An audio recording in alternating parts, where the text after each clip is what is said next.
Well, we're here in Johns Creek, Georgia, and we're on our road trip 2018, and we're seeing some of the vets that served in Charlie Company 2nd Platoon during 68, 69, and 70. And we're in the home of Fred Kramer. And Fred, thank you so much for allowing Tim and I to come in and share your magnificent home. And we had the opportunity to spend some time with Fred and his wife Ann last night. And it's just, you know, when you come back and you see the guys that you haven't seen for so many years, it's just like a homecoming almost. And it's just like, in some instances, it's like going back 40 years, you know, and it's just such a good opportunity to be able to be with each other again. I'm going to start off by asking you, how old were you when you actually went into the Army? I was 19 years old when I enlisted. So you joined? Oh yeah. Okay. And where were you born and raised where were you at that time in life when you went in? Well, I was in Atlanta, and I decided to enlist so I would get at the time they were offering you guarantees of service where you would serve, and I wanted to enlist so I wouldn't have to go to Vietnam. That way I could tell them to send me to Germany, and I could almost pick out the wonderful place in Germany and where my grandparents were from, and enjoy the heck out of it. Love eating German food and wurst, and that was it. Didn't work out that way, but that's what I was thinking about. Okay. And where did you go to basic training? I was in basic at Fort Benning. At Fort Benning. And then how about AIT? I was went to Fort Ord in California.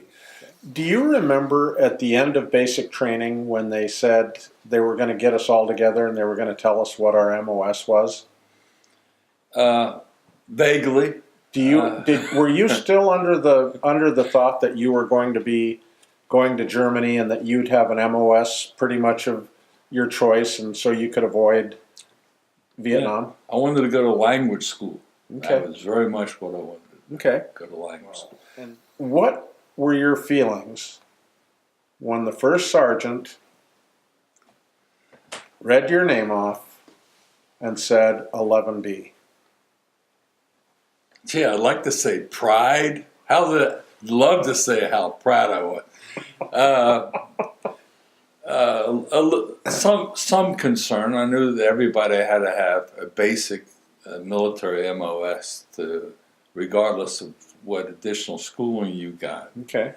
And I figured that what mine would be, and I liked the people I was serving with. And I knew that I would get the opportunity to serve with them some more, because there were plenty of them that were going to be 11 Bravo. And that's it. But again, I wanted to go to Germany. I wanted to have the Army send me to language school, and it just did not happen. About what month and year was that you actually went to Vietnam? God, I have to work back from the time I was wounded, which was June the 17th, 1968. It was just, I was only in Vietnam for a couple of months. When I got there, it was, of course, during after Tet, and but we were all over the country. All over the Nam at the time, there was just firefights everywhere, and it was just awful. So you may have gotten there in April or so somewhere in that. Yeah, it actually was April 1st. It was April Fool's Day, which was the perfect day. If you're going to go to Vietnam, go on April Fool's Day. Enjoy the heck out of it, but that was the day, because I remember the jokes that we all got. Sure. And they, from Cam Ranh Bay, and the work all the way across, it was one group of trucks after the other, making our way all the way down, finally to Tonsonute, and where Graves registration was, and pulling up, and then being told to jump on a group of trucks, and then we headed out to Cucci while the rockets were coming in at Tonsonute, and that was it. Got to Cucci, joined my unit with the Wolfhounds. Who was the first person you met at Charlie Company? I don't remember the guy's name. I don't remember, but I think there was, Charlie Company was in an operation with some companies from the 1st Battalion. And they were very nice, a good group of people. A guy just popped a beer and gave it to me. And he told me, he says, I'm lucky he said, this is what he said to me. He says, he said, you're just lucky you didn't go to the 1st Battalion. So, I mean, I said, I think I said something like, so it's going to be an easy ride with the 2nd Battalion Wolfhounds. And he just said, you're just lucky you didn't go with the 1st. And that was it. So then did they tell you to go over to the supply room and get your gear and all that? They did, yes. And I think I told you the story about my experience at the supply room. And I don't want to say it again because the guy might be alive. But you don't remember his name, do you? No, there were two guys. Yeah. Who didn't like each other very much. And they were having a disagreement, I guess. They were having a disagreement all over the floor and standing up on the walls. They were just very upset with each other. And no one had time to give me anything. And so I just went behind the counter and grabbed what I thought I needed. Where did you join the platoon at? A place called Ten Toes. And the reason it was called Ten Toes is because some of the Wolfhounds dug up some grave sites in order to expose the toes of the enemy, because that was against their religion and it was an insult, and therefore they understood the rules, and that's what they did. Interesting. You know, that's actually the first time I've ever heard of that. So you joined the platoon at a place called Ten Toes. Yeah. And who was the platoon sergeant at that time when you went in? I just don't remember names. Do you remember a guy's name, Dale Cutler? They called him Bruiser. Well, all right. I do remember Dale Cutler. He was, I think he was a local legend there. Yes. And he was very well thought of. I really didn't get to know him. But yeah, I remember Dale Cutler, the name. Yeah. His nickname, they called him Bruiser. Mm-hmm. And so was Willie in the platoon at that time? Yeah, Willie was there before I was there. Who do you remember when you went to Ten Toes? Who were some of the guys that were in the platoon at that time? You know, my memory is just shot. I just don't remember names. Was Freddie Hanna there? Well, I remember Freddie. Freddie was, you know, he was still going through training, I think, when Freddie Hanna. I don't think he was active in the platoon at the time, but he was. And Ketchum, was he there at that time? I don't remember if Ketchum predated me. I'm sorry. I'm No, embarrassed okay. not to know the answer. Well, I served with him too. So I mean, but he'd been there a while when I got in. Cal Johnson. Cal Johnson was there. Yeah, Cal. So Good means guy. that means Willie and Cal and Freddie and then do you remember when Glover came in? Best thing I remember about Glover was that ever-present mustache. Do you remember one of the first firefights that you guys ever got into?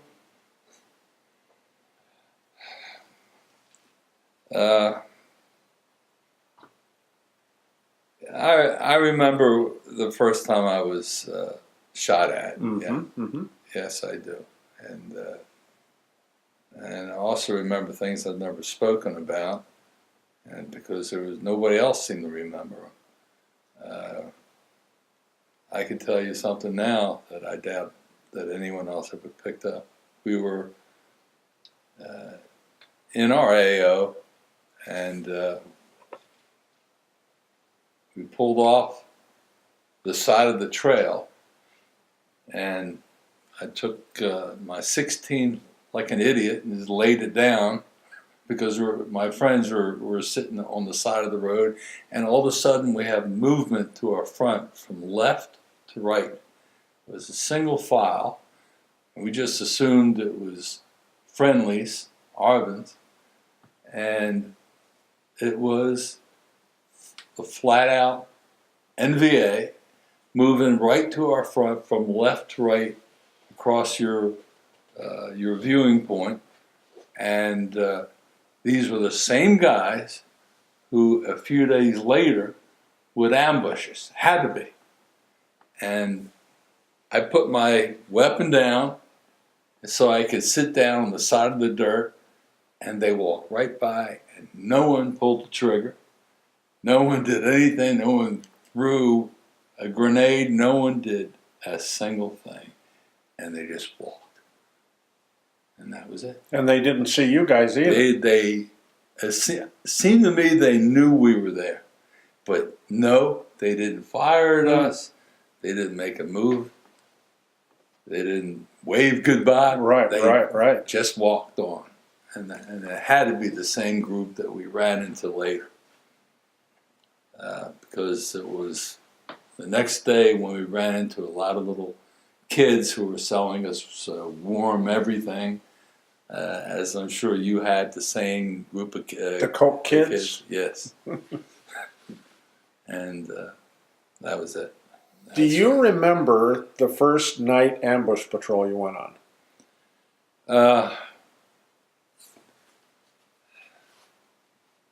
Yeah, I do. I remember when we went out and got hit, and there was a group of, I hate to use the word gooks. It's just, it always bothered me when I was first learning about it, but that's what they were. They were gooks. But they were in little boats. And when we Sampans? Yeah, well, little smaller versions of sampans. Okay. And there was, we blew the ambush, and we just, you let go of that trigger, and it's gone. But after we started to pull the bodies out, and there was a little female, and she couldn't have been more than 16, if that. And we just ripped her in half. And, but she washed up on the side, and it was just awful. I expected to see, some armed NVA, and the body we found was a little girl. We did a lot of good things over there that you have to dig sometimes to find and identify exactly what good we did. But we did some good. We also experienced some things and created things that you really don't want to remember. But there's always a mixture of good and bad. Your first experience with an ambush patrol at night was actually you made contact. Yes, we made contact. Okay. And then, how long had you been in country about that time? I was, recent. A new guy. So I was a new guy. I was, Kramer, over here. Kramer, over there. Yeah. This is what you... Sure. Oh, no, I know, exactly. Did you guys, were you out walking during the day a lot? Yes. You certainly didn't sit around Coochie. You never saw the base camp unless you had to go back. I remember one of the guys had to get new glasses, a new pair of glasses. And the way you do that is to go back to Coochie, and you go through headquarters company or whatever, and you get the stuff done. But I don't remember details about that. Let me ask you this. Do you remember eating anything besides sea rations? And if so, where did you go to eat like regular food? We got hot food when they thought about bringing it out. So they were bringing it out. There was Sure. no mess hall or... No, Okay. no.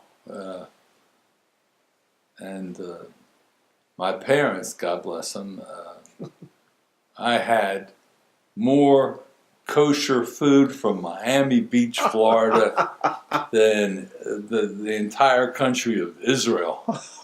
I just had it.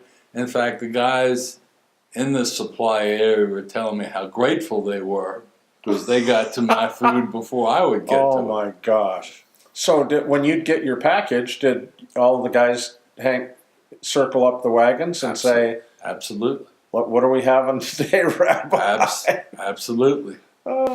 So all of us had a nickname. How did you come up with Rabbi? Well, that's a simple one.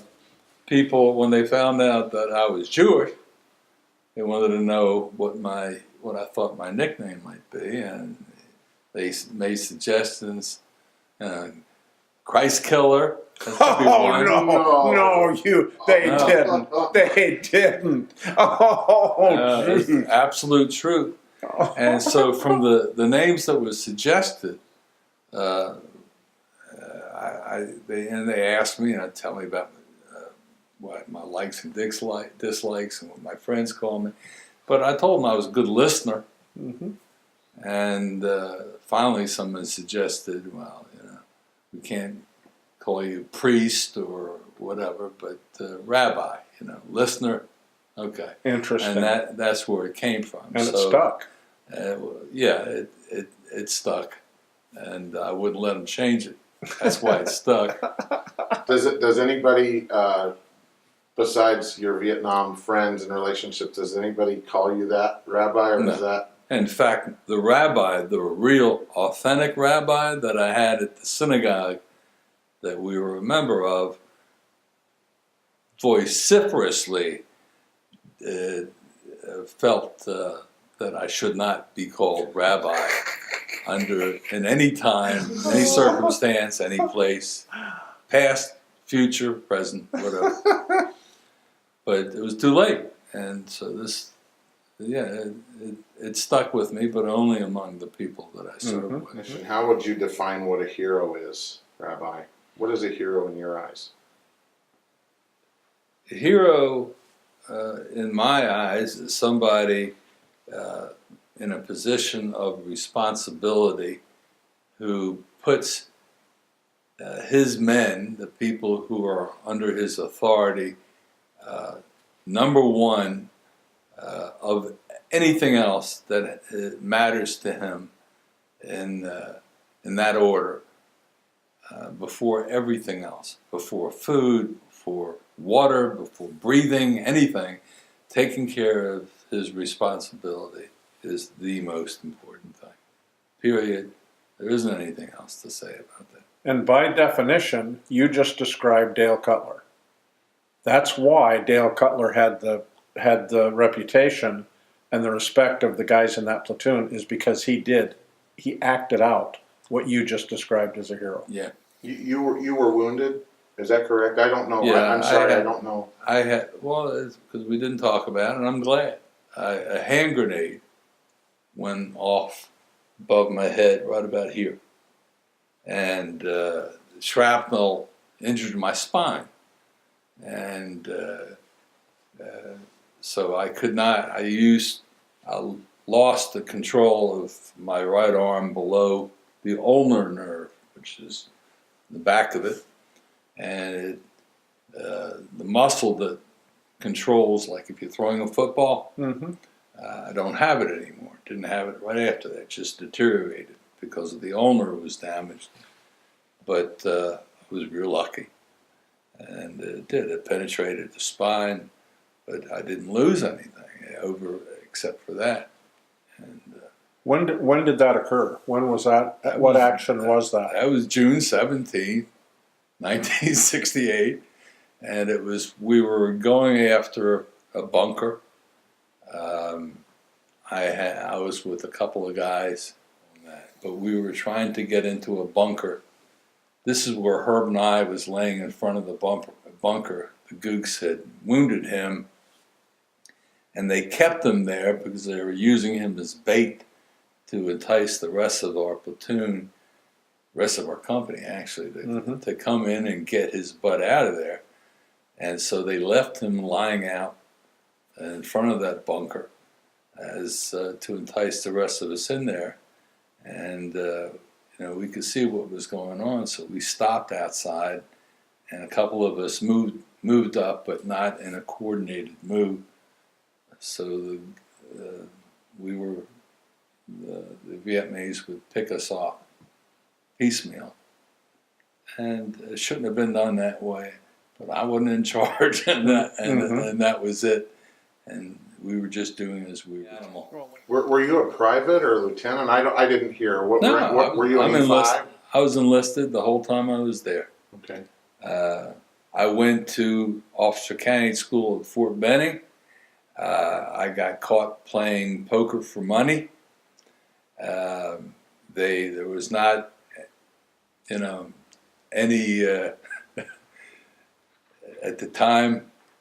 That was it. They took me before a hearing, and I went down in, and the TAC officer I was at Fort Benning, who was a nice guy, super nice guy, he said, "You're going to Vietnam unless something happens to change my mind." I said, "Okay." I said, "What could happen?" He says, "Well, he had a parachute hanging from his office." So I cut it down, and I said, "Does that change your mind? Because I want to go to Germany." And he said, "No," and that was it. But I was in Officer Candidate School and did not graduate. How did you move forward after Vietnam? Well, I moved forward after my marriage to Ann. God bless her. You find a good woman, you move forward in any situation. You have a good woman. If you don't have a good woman, for any reason, and a lot of them, it could be because you don't deserve to have a good woman, because you're a complete ass, and why should any good woman be attracted to you? But if you have a good woman, you're going to live a good life. And that simply, these women who are such assets don't even realize it, because they are so devoted to their husband. But I'm telling you, if it wasn't for my wife, I wouldn't have anything. I'd have spent it all. I'd have blown it on whatever I wanted to buy. I'd have a fancier car, a newer set of tires, or whatever. But no. Did you happen to go through any type of PTSD? Were you diagnosed with any PTSD? Oh, I was nuts. I was nuts. I still remember, and I don't think we even talked about that, after a particular, we had to cut the gooks down from the trees in the AO where we were, because they had hung themselves up there with a bag of brown rice, some dirty water. I mean, we fought a good enemy.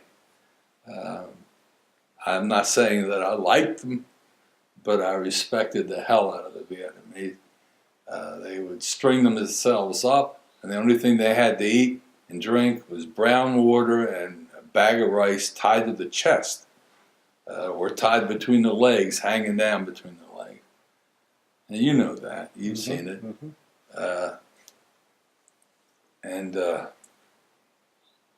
They would stay there and wait for us, and they would know that they were going to die, and if they had a chance to kill one American or severely wounded, they gave their lives for that.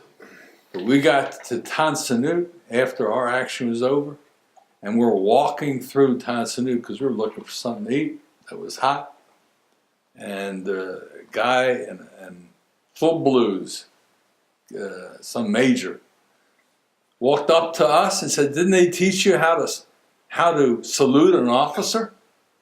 Can you imagine this? This is after a firefight, days, and we came walking through there just looking for some hot food, and this bastard came out and wanted to know why we didn't salute him.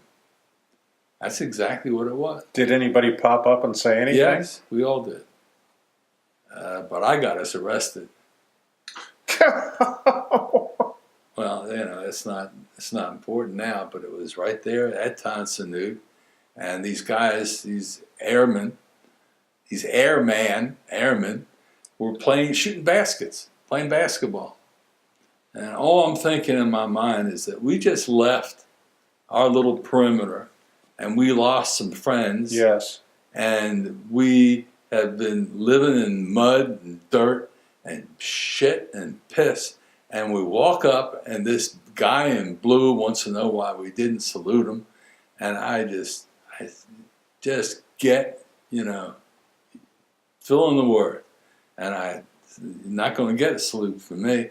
And somebody came and got the APs, and they grabbed us all and put us in a big hooch, which is all it was. And it was their detention center. And we stayed there, and one of our officers, I'll never know who, came back and just raised all sorts of hell. I think it was a colonel, and got us the hell out of there. But we were there. They were going to keep us. Done. So who are the guys in this picture that you have in this frame? Well, you can see Willie right there, and there's Glover, the guy with the funny-looking mustache, looks like a dead rat. And who's this little guy here? No offense, Glover, if that's you.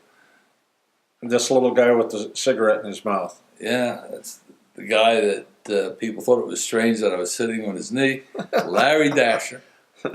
But and then that's our hooch from Coochie behind. And my bunk was the last one towards the door on the left-hand side, and that's it. You've always supported us in the website and the reunions and everything, and you're just a wonderful man, and I love you, and I appreciate it. Thank you guys for being in my home, and Ann feels that way about it. You remember him.